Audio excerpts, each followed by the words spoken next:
Bismillahirrahmanirrahim. Assalamualaikum warahmatullahi wabarakatuh. Selamat pagi semuanya. Salam sejahtera untuk kita semua. Pertama-tama, marilah kita panjatkan puji syukur kehadirat Allah Subhanahu wa Ta'ala. Karena berkat rahmatnya kita bisa berkumpul di sini. Yang terhormat, Ibu Dr. Cucun Sunaingsi SPD MPD, selaku dosen pengampu mata kuliah Kebijakan dan Inovasi Pendidikan. Dan tak lupa saya ucapkan terima kasih kepada teman-teman yang sudah hadir dalam perkuliahan hari ini. Perkenalkan, nama saya Laura Lestari dengan NIM 2205446. Di sini saya sebagai moderator, dan di sini juga saya tidak sendiri, saya ditemani dengan rekan-rekan saya. Yang pertama ada Aida Musyaropah dengan NIM 2206321 dan Pera Trisunasi dengan NIM 2205588. Adapun pembahasan yang akan dibahas oleh kelompok kami, yang pertama pengertian yang akan dijelaskan oleh Aida, yang kedua ada tujuan yang akan dijelaskan oleh saya sendiri, yang ketiga ada strategi yang akan dijelaskan oleh Vera, yang keempat ada faktor-faktor yang akan dijelaskan oleh Aida, yang kelima ada komponen yang akan dijelaskan oleh Vera, dan yang keenam ada implementasi yang akan dijelaskan oleh saya sendiri. Yang pertama kita akan membahas mengenai pengertian. Kebijakan peningkatan mutu sekolah dasar merujuk pada serangkaian langkah, regulasi, dan program yang dirancang untuk meningkatkan kualitas pendidikan di tingkat sekolah dasar. Ini bisa mencakup berbagai strategi, seperti pengembangan kurikulum yang lebih relevan, pelatihan guru yang lebih baik, penerapan teknologi dalam pembelajaran, serta penciptaan lingkungan belajar yang kondusif. Inovasi, di sisi lain, mencakup ide-ide baru atau pendekatan yang kreatif dalam merancang dan memberikan pendidikan. Dalam konteks ini, inovasi peningkatan mutu sekolah dasar dapat berarti pengenalan metode pembelajaran yang baru, penggunaan teknologi untuk meningkatkan keterlibatan siswa, atau pengembangan program ekstrakurikuler yang mendukung perkembangan holistik siswa. Dengan menggabungkan kebijakan yang efektif dengan inovasi yang tepat, harapannya adalah dapat menciptakan lingkungan belajar yang lebih baik dan membantu siswa mencapai potensi mereka. Adapun tujuan peningkatan mutu sekolah dasar. Ada beberapa tujuan kebijakan dan inovasi untuk meningkatkan mutu pendidikan sekolah dasar. Antara lain yaitu yang pertama, peningkatan mutu pembelajaran. Kebijakan dan inovasi ini bertujuan untuk meningkatkan mutu pembelajaran di sekolah dasar. Hal ini mencakup pengembangan metode pembelajaran yang lebih efektif, penggunaan teknologi, dan peningkatan kapasitas guru. Yang kedua, mengurangi kesenjangan. Kebijakan ini harus mengurangi perbedaan kualitas pendidikan antara sekolah dasar. Hal ini termasuk memastikan bahwa semua siswa harus memiliki akses yang sama terhadap pendidikan yang berkualitas. Yang ketiga, meningkatkan keterlibatan guru dan siswa. Kebijakan dan inovasi ini bertujuan untuk mendorong partisipasi aktif guru dan siswa dalam proses pembelajaran. Yang keempat, optimalisasi pemanfaatan teknologi. Kebijakan dan inovasi ini harus memastikan teknologi digunakan secara efektif dalam pembelajaran. Hal ini juga mencakup pada penggunaan platform online, aplikasi pembelajaran, dan sumber daya digital lainnya. Yang kelima yaitu meningkatkan kepemimpinan kepala sekolah. Kepala sekolah berperan penting dalam meningkatkan mutu pendidikan. Kebijakan dan inovasi ini harus membantu kepala sekolah memimpin sekolah dengan baik, terus mendorong inovasi, dan memotivasi staf dan siswa. Dengan fokusnya pada tujuan ini, kebijakan dan inovasi dapat mengarahkan pada peningkatan mutu pendidikan di sekolah dasar, dapat memberikan manfaat jangka panjang juga bagi siswa, masyarakat, dan negara secara keseluruhan. Semua tujuan ini dapat berkontribusi pada peningkatan kualitas pendidikan di sekolah dasar dan dapat menciptakan lingkungan belajar yang lebih baik untuk generasi selanjutnya.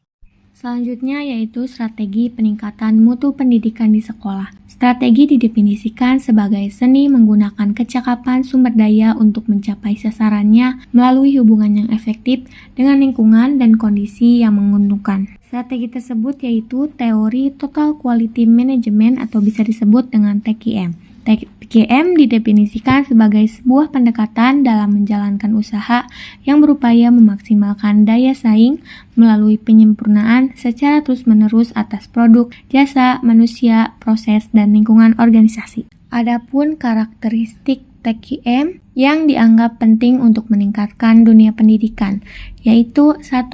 Fokus pada pelanggan atau internal dan eksternal. 2. Berorientasi pada kualitas. 3. Menggunakan pendekatan ilmiah. 4. Memiliki komitmen jangka panjang.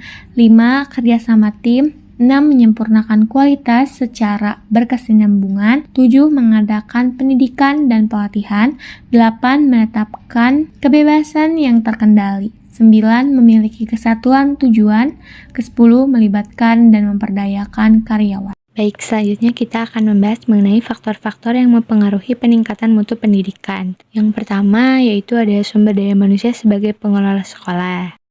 Nah, sumber daya manusia yang berkualitas itu merupakan kunci dalam proses pendidikan. Contohnya, guru yang terlatih dengan baik dan memiliki komitmen terhadap pembelajaran yang berkualitas sangat berpengaruh dalam mencapai tujuan pendidikan. Selain itu, penting untuk memperhatikan dukungan lainnya seperti dari kepala sekolah, konselor, dan staf administrasi. Yang kedua ada sarana dan prasarana. Proses pembelajaran tidak hanya melibatkan guru, peserta dan kurikulum saja, kehadiran sarana dan prasarana pendidikan juga menjadi suatu keharusan dalam mencapai keberhasilan pembelajaran. Sarana dan prasarana pendidikan merupakan media belajar atau alat bantu yang pada hakikatnya akan lebih mengefektifkan komunikasi dan interaksi antara guru dan siswa dalam proses pendidikan. Yang ketiga ada kesiswaan. Siswa sebagai peserta didik merupakan salah satu input yang turut menentukan keberhasilan proses pendidikan. Contohnya ketika penerimaan peserta didik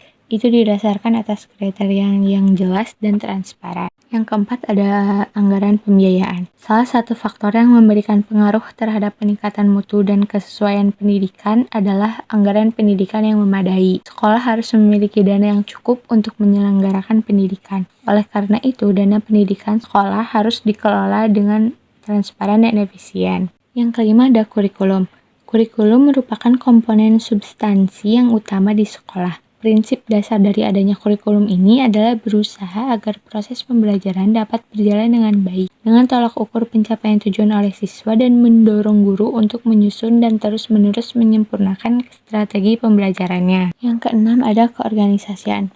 Pengorganisasian sebuah lembaga pendidikan merupakan faktor yang dapat membantu untuk meningkatkan kualitas mutu dan pelayanan dalam lembaga pendidikan. Pengorganisasian merupakan kegiatan yang mengatur dan mengelompokkan pekerjaan ke dalam bagian-bagian yang lebih kecil dan lebih mudah untuk ditangani.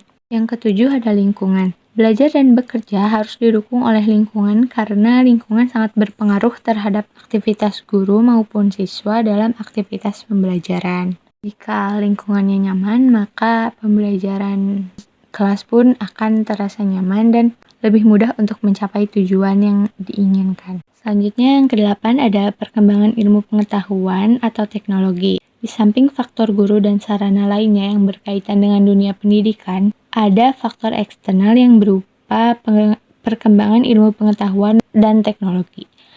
Sekolah sebagai tempat memperoleh ilmu pengetahuan dan berfungsi sebagai transfer ilmu pengetahuan kepada siswa dituntut untuk mengikuti perkembangan ilmu pengetahuan dan teknologi saat ini sesuai dengan bidang pengajarannya. Kesembilan ada partisipasi atau peran serta masyarakat. Jika pihak pemerintah sebatas memberikan acuan dan binaan dalam pelaksanaan program kegiatan sekolah, peran serta masyarakat di dalam penyelenggaraan pendidikan ini berarti pula mengikutsertakan masyarakat itu sendiri untuk menentukan arah dan isi pendidikan. 10 ada kebijakan pendidikan. Salah satu peran pemerintah dalam meningkatkan mutu pendidikan adalah melakukan desentralisasi pendidikan. Dengan adanya desentralisasi tersebut, maka berbagai tantangan untuk pemerataan dan peningkatan mutu pendidikan mengharuskan adanya reorientasi dan perkembangan sistem manajemen penyelenggaraan pendidikan. Selanjutnya yaitu komponen-komponen untuk meningkatkan mutu pendidikan di sekolah. Yang pertama yaitu guru. Menurut Endang Komara, guru adalah pendidik profesional dengan tugas utama mendidik, membimbing, mengarahkan, melatih, menilai, dan mengevaluasi peserta didik pada pendidikan anak usia dini, jalur pendidikan formal, pendidikan dasar, dan pendidikan menengah. Selain itu, guru adalah orang dewasa yang secara sadar bertanggung jawab dalam mendidik, mengajar, membimbing, dan melatih peserta didik. Yang kedua yaitu siswa. Siswa merupakan hal yang terpenting dalam suatu pendidikan. Tanpa siswa, suatu sekolah tidak akan maju. Dalam meningkatkan mutu pendidikan, siswa juga harus mendapatkan perhatian. Peningkatan mutu atau kualitas siswa ini dapat dilakukan dengan cara mengaktifkan siswa, memberikan bimbingan, dan lain-lain. Yang ketiga yaitu sarana dan prasarana. Fasilitas diperlukan untuk memenuhi tujuan pendidikan yang telah ditetapkan dan memiliki fasilitas yang memadai akan mempermudah pencapaian tujuan. Prasarana dan fasilitas pendidikan merupakan salah satu sumber utama dalam membantu proses pembelajaran di kelas. Dan yang terakhir yaitu keempat, kerjasama dengan wali murid. Penyelenggaraan pendidikan akan lebih berhasil jika adanya kerjasama antara sekolah dengan orang tua murid, di mana sekolah akan memberi informasi tentang keadaan anaknya di rumah, hingga hubungan mereka itu adalah saling menunjang dalam keberhasilan belajar siswa. Dan selanjutnya implementasi peningkatan mutu sekolah dasar. Yang pertama ada penilaian awal. Penilaian awal ini dilakukan awal terhadap mutu sekolah dasar, termasuk infrastruktur fisik, sumber daya manusia, kurikulum, dan proses pembelajaran. Yang kedua, perencanaan strategis. Buat perencanaan strategis yang jelas untuk meningkatkan mutu sekolah dasar. Rencana ini harus mencakup target-target yang spesifik, langkah-langkah implementasi, dan serta sumber daya yang dibutuhkan. Yang ketiga, pengembangan kurikulum. Pembaharui atau modifikasi kurikulum sekolah sesuai dengan kebutuhan dan perkembangannya. Pastikan kurikulum mencakup materi yang relevan, kontekstual, dan sesuai dengan standar pendidikan nasional. Yang keempat, meningkatkan kualitas pengajaran. Berikan pelatihan dan dukungan kepada guru untuk meningkatkan kualitas pengajaran mereka. Fokuskan pada penggunaan metode pengajaran yang aktif, inovatif, dan berpusat pada siswa. Berikan juga dukungan dalam penggunaan teknologi dalam pembelajaran. Yang kelima, meningkatkan sarana dan prasarana. Perbaiki dan perbaharui sarana dan prasarana sekolah, termasuk ruang kelas, perpustakaan, laboratorium, dan fasilitas lainnya. Pastikan lingkungan belajar yang nyaman, aman, dan mendukung pembelajaran yang efektif. Yang keenam, penggunaan teknologi. Manfaatkan teknologi informasi dan komunikasi dalam proses pembelajaran. Hal ini dapat mencakup penggunaan komputer, internet, perangkat mobile, dan perangkat lunak pendidikan untuk meningkatkan interaksi dan efektivitas pembelajaran. Yang ketujuh, pemberdayaan komite sekolah. Aktifkan peran komite sekolah dalam mendukung peningkatan mutu. Komite sekolah dapat menjadikan mitra penting dalam perencanaan implementasi dan monitoring program-program peningkatan mutu. Yang kedelapan, penghargaan dan pengakuan. Berikan penghargaan dan pengakuan kepada sekolah-sekolah yang berhasil mencapai peningkatan mutu yang signifikan. Hal ini juga dapat memotivasikan bagi sekolah lain untuk meningkatkan kualitasnya. Cukup sekian dari kelompok kami. Mohon maaf apabila ada kekurangan ataupun salah kata. Wassalamualaikum warahmatullahi wabarakatuh.